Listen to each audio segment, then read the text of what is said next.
రాసిచ్చావు, guarantee bond పంపించావు కదా ఇంటింటికి.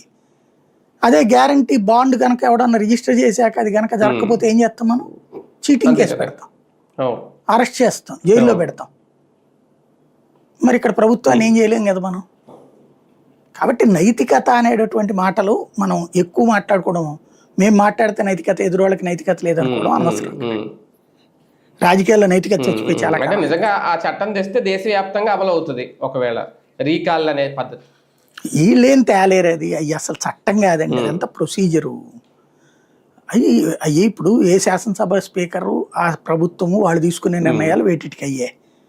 అది మళ్ళీ ఇదివరకు ఏంటంటే స్పీకర్లు తీసుకునే నిర్ణయాలు, సభ తీసుకునే నిర్ణయాలు న్యాయ వ్యవస్థ కంటే న్యాయ సమీక్షకు అతీత.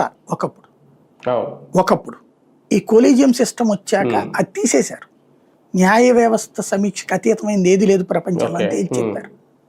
ఇంక్లూడింగ్ కేంద్ర ప్రభుత్వం పార్లమెంట్కి సంబంధించి కూడా వాళ్ళు సమీక్షిస్తున్నారు. కాబట్టి ఇప్పుడు కెలకడానికి న్యాయ వ్యవస్థ ఒక నిర్ణయం తీసుకుంటారా సార్? అది ఉందా?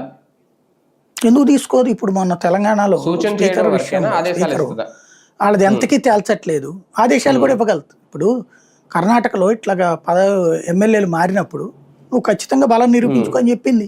సచ్చినట్టు నిరూపించుకుని బీజేపీ దిగిపోయింది కదా అప్పుడు మధ్యలో. అట్లాగే మహారాష్ట్రలో ఏకనాథ్ షిండే చీల్చుకెళ్ళినప్పుడు దాని మీద పెద్ద ఇది నడిచింది. స్పీకర్ అప్పుడు మాట వినలా. స్పీకర్